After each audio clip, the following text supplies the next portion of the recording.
That was a great person to get Milani. She's an 11-year-old female. She was born right here at SeaWorld of Orlando. And now you're going to get a look at Milani's younger brother, Makayo, right there to the far right. And then he's going to do a jump in the center. And then another jump on our left. Makayo is 7 years old. He just recently celebrated a birthday. And then right here in the slide out, get your cameras ready. This is Mom, Katina. So Katina gave birth to Milani Makayo right here in this pool. She's 42 years old. She weighs over 5,000 pounds. Wow. Now next you'll be seeing Malia. Malia was also born right here at SeaWorld of Orlando. She's 10 years old, and she'll be doing a great jump right here in front. So focus your cameras right here in the slide out in 3, 2, and 1. Beautiful look at Malia. She's just over 4,000 pounds, so she still has some growing up to do. Now next is Kayla, and Kayla is a 28-year-old female. She's one of our most athletic killer whales we have here, and she is going to do a front flip in the middle of the pool. So focus your attention right in the middle for Kayla. Absolutely beautiful. Now Kayla right now is our largest killer whale at 5,700 pounds, but she is being trailed very closely by Trua at 5,500 pounds. And here's Trua right here in the middle. So Trua is an 11-year-old male. He was born right here at SeaWorld of Orlando, and he's the second largest killer whale here we have at Shanty Stadium. Like I said, he's about 5,500 pounds, whereas Kayla's 5,700 pounds. Now, full-grown males, like Trua will be in a couple of years, he could be almost double the size of Kayla full-grown. Males usually get to be over 10,000 pounds, so he still has quite a bit of growing left to do.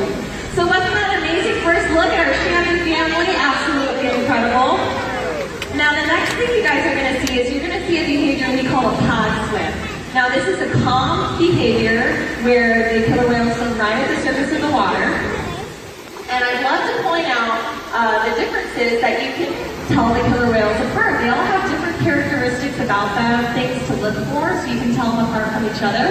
And the dorsal fin on their back is a great way to tell killer whales apart, not only here at Shanty Stadium, but out in the wild as well. That's a great way for researchers to be able to tell killer whales apart that they're studying out in the ocean, because most of the time, the only part of the killer whale they see is that dorsal fin when they breathe. So every dorsal fin is unique to the individual killer whale, and that is the case here at Shanty Stadium as well. So you'll see the trainers have asked for that pod swim again. You'll notice we communicate with the killer whales through a variety of hand signals and body language. So they asked for that behavior with a hand signal. So right now, as they're rounding the corner, Trua is closest to the glass. He has a very large dorsal fin. Trua's going through a really big growth spurt right now. Like I said, he's a growing boy.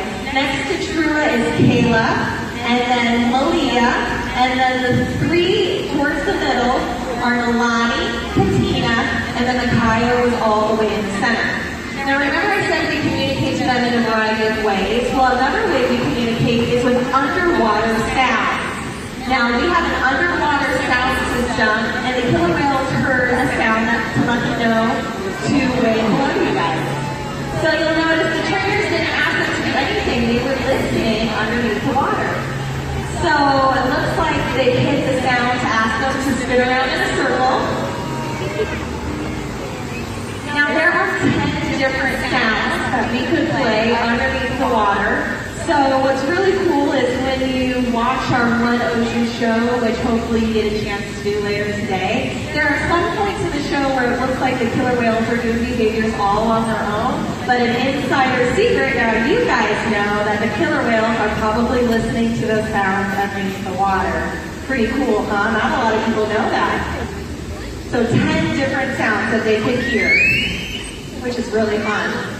Now, throughout the day here at Shanty Stadium, we do a variety of types of interactions with the killer whale. So this is a great interaction for you guys. We love to show our killer whales. You guys can learn more about them, get up close and personal with them. We really enjoy our Dine program. Of course, our shows are a lot of fun, very high energy. You see a lot of jumps. But all the other times when our guests aren't around, we do different kinds of behaviors as well, different kinds of training sessions, like relationship training sessions where we just hang out with the killer whales one-on-one. We also do playtime sessions where the killer whales get to play with all different kinds of toys, which is always a blast. And we also do exercise sessions where we get their hearts pumping and moving. And but probably one of the most important sessions that we do is called a husbandry session. Now, husbandry is a fancy word for behaviors that help us as trainers take care of the killer whales. We're very proactive with the killer whales' health. We want to make sure our killer whales are as healthy as they can be. But these are very large animals, so it's helpful if the killer whales participate in their own health care. So the behavior you're seeing right now is one of the most important behaviors that our killer whales know. And you might think, oh, you know, looks cool, but what does it mean? So this behavior is the behavior we ask for when we'd like to get a blood sample from the killer whales. So when you go to the doctor and your doctor wants a blood sample, you know to offer your arm, right? So your doctor can get a blood sample most likely from the crook of your elbow.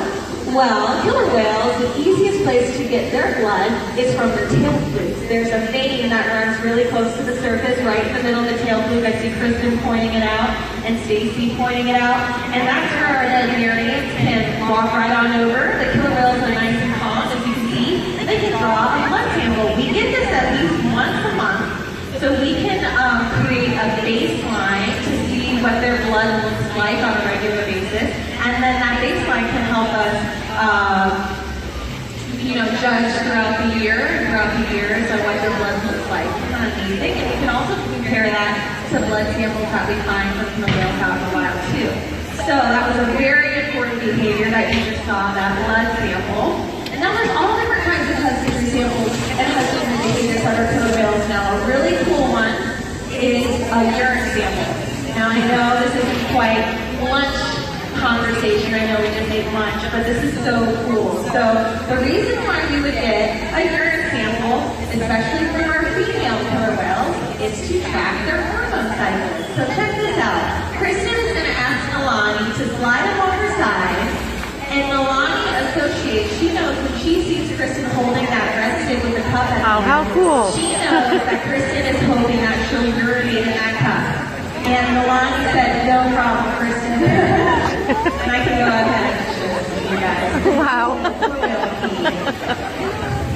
So we do this every day with the females. All our female killer whales, they all know how to do this behavior.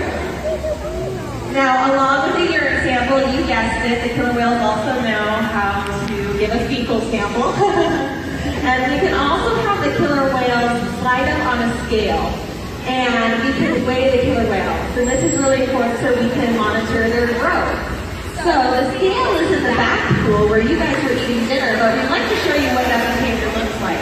All the killer whales do is they slide up on that scale, and we can get their weights. We get their weights once a week. So this is really important because with our growing killer whales like Milani, Makayo, Shua, and Leah, we're monitoring their growth and their weight, making sure they're putting on the right amount of weight. And with our full-grown adults like Katina on the left and Kayla, our 28-year-old female, who is on the left-hand side, we want to make sure they're maintaining that healthy weight that they're at. So this information is really important because it helps us figure out how much food we should give the killer whales, because they all have diets tailored specifically for them.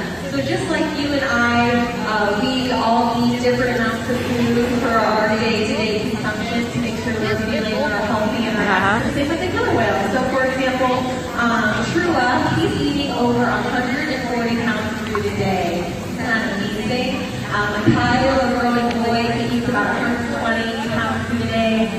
Mom, Katina, she gets about 130 pounds. Milani's right about the same. But that can change throughout the year, you know? It depends, like I said, on the killer whale's age, weight, and all depends sometimes even on the time of the year, like the temperature. So all those kinds of factors will factor into how much food we offer the killer whales. And you'll see that the trainers are feeding them a variety of different kinds of fish. You'll notice some smaller fish called Caitlin, and also some bigger fish.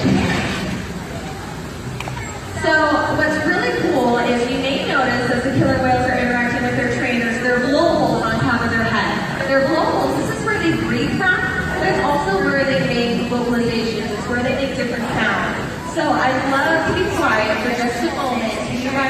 hear some of the different noises that they can make from their blowholes.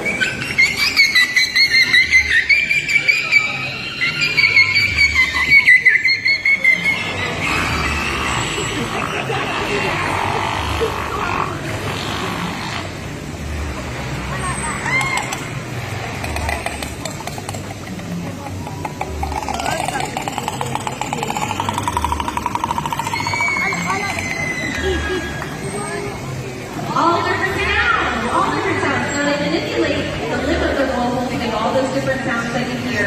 So it's very much like if we release air from a balloon, if we were to stretch the mouth of a balloon or contract it and kind of make all those different sounds and frequencies, very much like what the killer whales do with their vocals to make all those different noises. Now, killer whales don't have vocal cords, so now you guys know when you hear those sounds coming from the killer whale, even if their mouth is open, all that noise is coming from the blowhole on top of their head.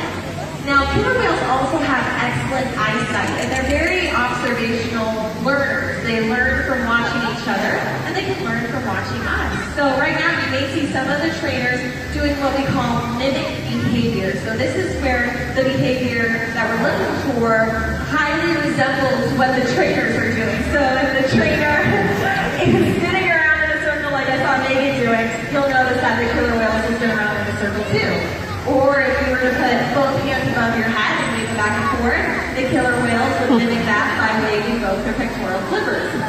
Now, killer whales are very smart, and you'll see that sometimes the trainers will ask for more than one thing. We call this modifying the behavior because you're kind of asking for two separate behaviors and combining them together. So maybe shaking their head while spinning around in a circle, or squirting water out of your mouth while spinning around in a circle, or it looks like Stacey's asked Katina to squirt while waving her pectoral flippers. So they're very intelligent animals, and they put two and two together, and it's really fun for us trainers to try to think of different ways, different combinations to ask them for different things, which is really fun. Well, we really hope you enjoy learning more about our killer whales today. You know, just like us killer whales, they learn through experience, observation, and cooperation. So when others see you and I taking care of the environment, maybe like picking up trash on the beach, hopefully they'll be inspired too to make a positive decision. And if we all join together in cooperation, just like killer whales do, we can really work wonders. The beauty of our ocean